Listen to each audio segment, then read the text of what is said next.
There's obviously a lot of commercial activity around tourism in the town. Yeah, we're being overrun with that.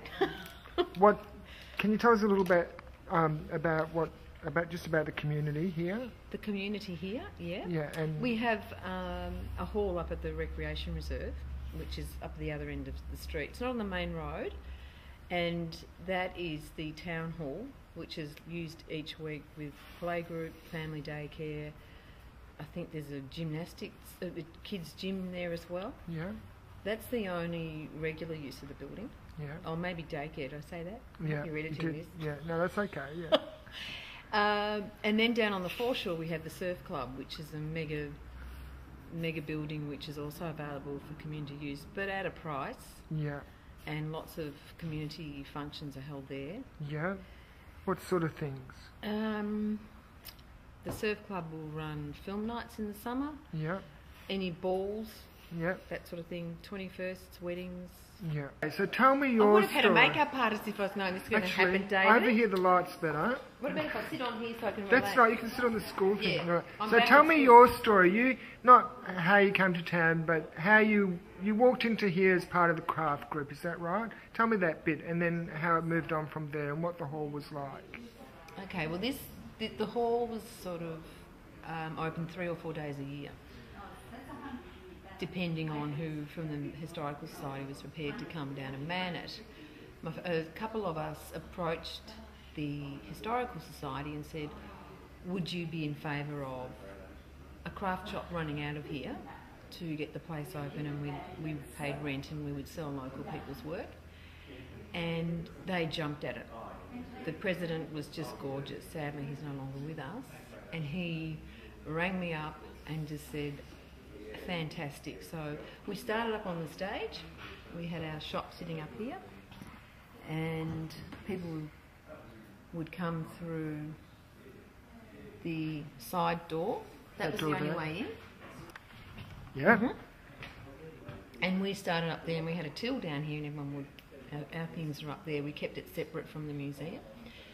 They were so impressed with having all this money they've never had before, that is the Historical Society. They built the front on, and we made a shop at the front of the building for the works, and I'm now developing a gift line for the Historical Society as well to try and raise funds for here, for generating better facilities in here for the artefacts. How long ago was that, when the crafts shop started up? 15 years ago. 15 years ago, yeah. So we've been open minimum 4 days a week most of the year, and in summertime we try to be open 7 days a week, and we're all volunteers. Yep. And have you been here ever since? You're part of the furniture? Yes. Okay, and how many other people are involved, and what sort of people? We've got about 25 to 30 other members of the actual craft section or art section. In the Historical Society themselves, there's about 30 members. Going to the private section.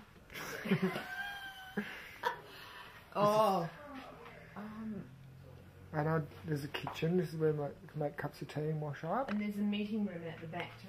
Okay. And I asked Sue if she's got any really special artefacts she'd like to show us. This is really nice footage. This is the meeting room that we hire out. Yeah. And it used to be a grunge old storeroom with a dirt floor and chicken wire walls. This one is my favourite photo collection, dated 1911. The photographer was an amateur photographer, and this photo album they donated, I can't remember the exact date, but the quality of the photos are just beautiful. People coming wanting to buy things.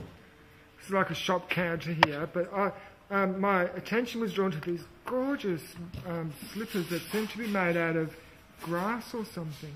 They're child shoes of plaited leather, and they belonged to Mrs. May's grandmother, who came from Germany, and they are over 100 years old.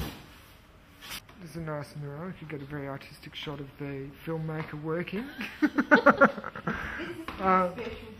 This is pretty special. This is an autograph book that came from the teacher. It was donated by Kath Ibs, who was Kath Morris. She was the daughter of Ralph and Mary Manson Morris.